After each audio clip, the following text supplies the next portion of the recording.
Yo les postos, c'est Sacha, bienvenue dans cette nouvelle vidéo mercato et actualité du football. Manchester City craint le Real Madrid et le FC Barcelone pour Raheem Sterling. Interrogé en conférence de presse sur le cas Raheem Sterling, le tacticien catalan a confié qu'il serait dur de le retenir en cas d'offre du Real Madrid ou du Barça cet été. Je suis un joueur de City et j'apprécie cela. Même si les choses ne sont pas passées comme prévu en Première Ligue, nous avons une grande opportunité en Ligue des Champions, même si je dis toujours que le Real Madrid est un club fantastique, dans un pays avec un temps incroyable. Dans un entretien accordé au quotidien AS, l'international anglais a répondu à l'intérêt du Real Madrid qui ne le laisse donc visiblement pas indifférent. Depuis plusieurs mois déjà, on parle d'une volonté des merengues d'attirer le Citizens dans leur rang, alors que le Barça serait aussi dessus. Et suite aux événements récents et l'interdiction de recruter pour le club anglais, la rumeur est logiquement revenue sur le devant de la scène. Et ce même si l'entourage du joueur des Three Lions a fait savoir que l'attaquant ne pensait pas forcément à un départ.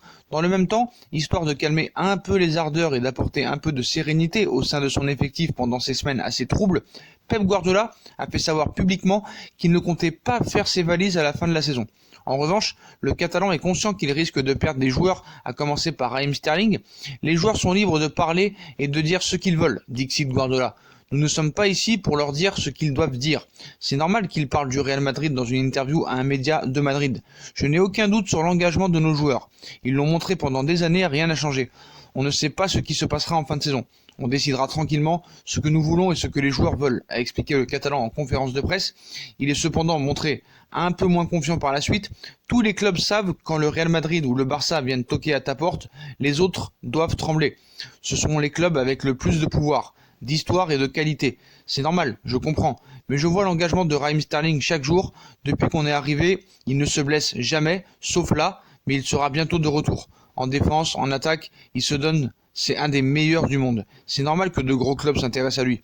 Je ne sais pas si le Real et le Barça ont parlé à son agent ou non, mais je n'ai aucun doute sur lui. Voilà qui est très clair pour la suite de Raheem Sterling qui va être le feuilleton de l'été. Surtout qu'il sera difficile voire impossible de tenter le coup Kylian Mbappé cet été. Le Real Madrid devrait se pencher sur Sadio Mané avant celui de Raheem Sterling, mais le Real Madrid face à un dilemme au milieu de terrain, Camavinga, Paul Pogba. Le Real Madrid cherche un milieu de terrain pour le prochain mercato. Camavinga et Pogba sont en concurrence pour cette place. Le prochain mercato du Real Madrid s'annonce pour le moins animé. L'équipe de Zinedine Zidane obtient des résultats peu satisfaisants en ce moment, mais Florentino Pérez recommence visiblement à avoir la folie des grandeurs. En Espagne, on semble convaincu que le décisionnaire madrilène va tout faire pour recruter un nouveau Galactique cet été, et Kylian Mbappé semble être le principal candidat pour les prochaines années, mais ce n'est pas tout, puisque de nombreux joueurs devraient arriver dès le mois de juin. Pour les médias espagnols, il n'y a par exemple pas de doute concernant Donny van de Beek, qui sera madrilène dès la saison à venir. Les merengues débourseront 55 millions d'euros pour le recruter. L'accord avec l'Ajax est en total, et ce ne sera visiblement pas le seul milieu de terrain qui débarquera à Madrid lors du mercato estival. Depuis des mois, voire des années, on parle beaucoup de Paul Pogba, dont le départ de Manchester United semble enfin se préciser.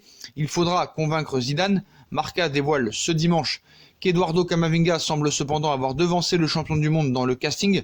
L'intérêt des Blancos pour le Rennais n'est pas nouveau. Olivier Létang avait même dû monter au créneau pour démentir toute négociation, et le quotidien espagnol explique qu'on voit le franco-angolais comme le joueur idéal pour faire concurrence à Casemiro. Le média parle déjà d'une opération pouvant atteindre les 70 millions d'euros pour le joueur de seulement de 17 ans.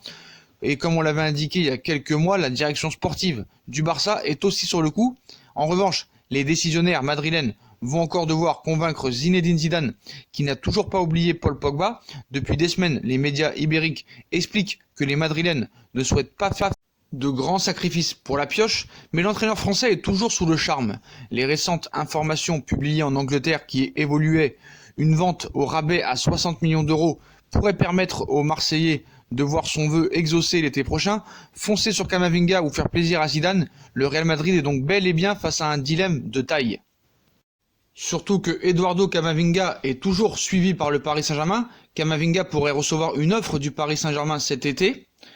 Véritable révélation du stade rennais ces derniers mois, Eduardo Camavinga devrait être très convoité lors du prochain mercato estival. D'ailleurs, si le Real Madrid est annoncé sur ses traces depuis plusieurs semaines, le Paris Saint-Germain serait aussi intéressé par le joueur du milieu de terrain. Et si on en croit aussi le média AS ce dimanche, les Parisiens ont bel et bien prévu de concurrencer le Real Madrid pour celui qui est lié au club breton jusqu'en juin 2022. Le Borussia Dortmund serait aussi sur les traces de l'international espoir tricolore.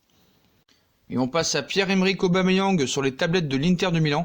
Comme chaque mercato estival, la valse des attaquants risque d'être animé. Du côté de l'Inter de Milan, Lautaro Martinez est annoncé avec insistance du côté du FC Barcelone. Lautaro Martinez, 22 ans, 16 buts en 30 matchs cette saison, pourrait aller voir ailleurs à l'issue de la saison puisque le Barça semble garder un œil particulièrement attentif à son sujet. La clause libératoire de Lautaro Martinez est de 110 millions d'euros. En cas de départ de l'Argentin, les Nerazzurri semblent avoir quelques idées pour le remplacer. Selon les informations de Tuttosport, Pierre-Emerick Aubameyang, 30 ans, 15 réalisations en 24 matchs de Première Ligue cette saison, figure en tête de liste parmi les noms cochés par les dirigeants de l'Inter, mais le Gabonais, dont l'avenir demeure incertain dans le nord de Londres, alors que son contrat expire en juin 2021 avec Arsenal, n'est pas seul. Toujours selon le quotidien sportif transalpin, Timo Werner, 23 ans, le buteur de Leipzig, et Antoine Griezmann, 28 ans, l'attaquant du FC Barcelone, semblent également figurer sur les tablettes de l'actuel 3e de Serie A.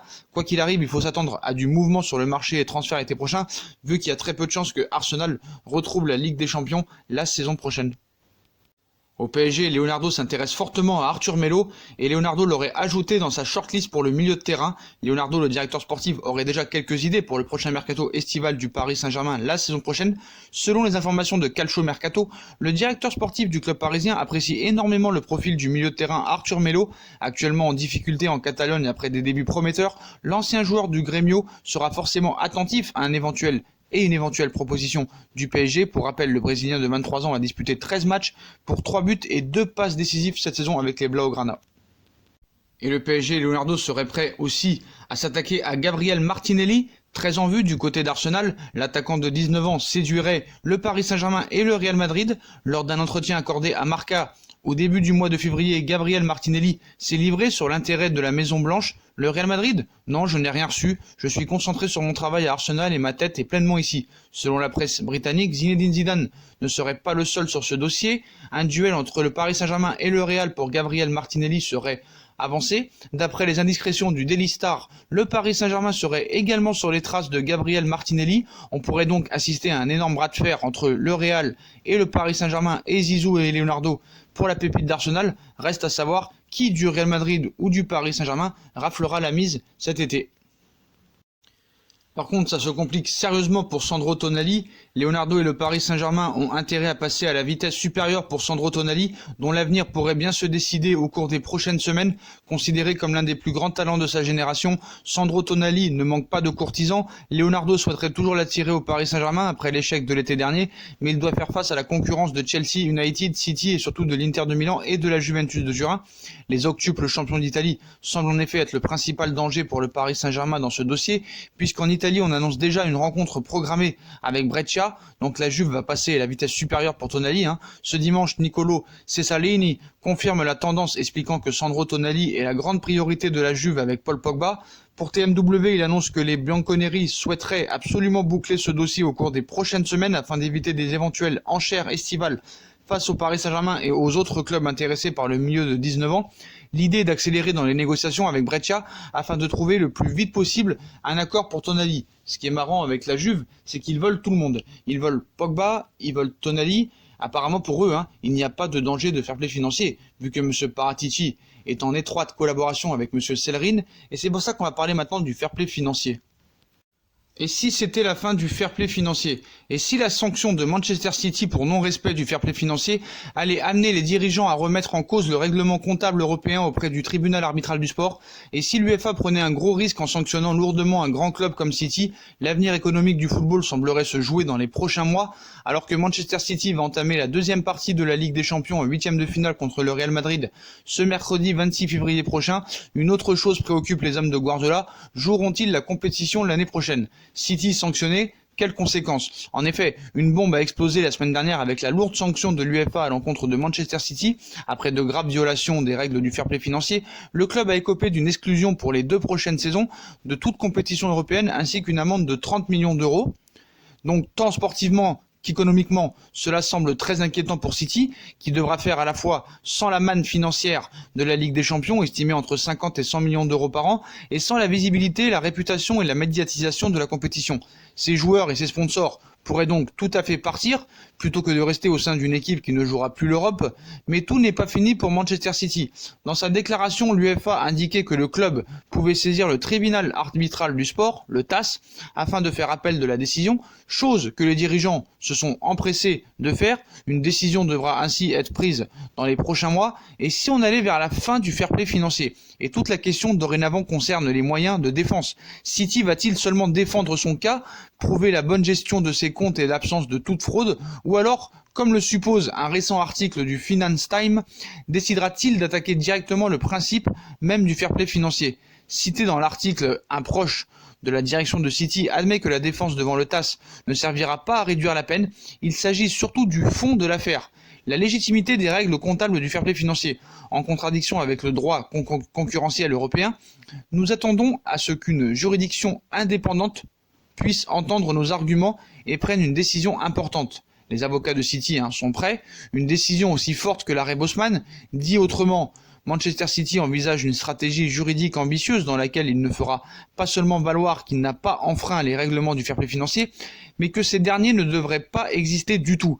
Et si une décision venait à être prise dans ce sens, cela pourrait être aussi important que l'arrêt Bosman en 1995, qui avait acté la libre circulation des joueurs dans l'espace communautaire suite à une décision de justice.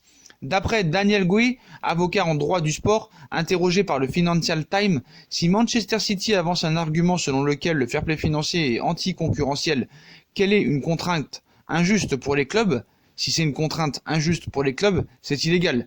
Et que le TAS est d'accord avec cela, l'UEFA devra revoir toute sa réglementation. Cela pourrait être une révolution dans la sphère du football européen. Le TAS a en effet la légitimité pour imposer une nouvelle jurisprudence auprès d'une juridiction comme l'UEFA. Un revirement est donc toujours possible dans ce cas. Ce qui va compter maintenant, c'est le détail des conclusions du TAS et surtout la stratégie de City. Vers une seule défense de son propre cas, chiffre à l'appui ou alors une attaque frontale contre le fair play financier, les mois nous en diront. On sait très bien que l'UEFA a fait le fair play financier pour favoriser, le Barça, le Real, le Bayern ou la Juve, pour que les nouveaux riches empêchent tous les gros clubs d'acheter les gros joueurs, mais ce n'est pas le cas. Voilà. On nous a fait croire que dans un premier temps, le fair play financier servirait aux petits clubs pour empêcher les grands clubs d'acheter tous les grands joueurs, mais on voit que c'est les petits clubs qui sont plus sanctionnés par le fair play financier, alors que les grands clubs sont endettés comme le Barça et le Real. Et le TAS pourrait prendre la décision de arrêter le fair play financier. En plus, non seulement c'est pour éviter que les nouveaux riches achètent tous les meilleurs joueurs, pour éviter que les grands clubs finissent dépouillés, et en plus, on sait très bien que le fair play financier n'est pas légal dans un sens, vu qu'on empêche les clubs d'investir leurs propres fonds dans les transferts ou dans d'autres choses, et qu'il faut absolument des partenariats pour entrer dans les clous du fair play financier. Donc voilà un peu l'histoire qui pourrait prendre fin pour le fair play financier et l'UEFA. Voilà les postos, voilà pour toutes les infos mercato, actualité du football de ce dimanche matin.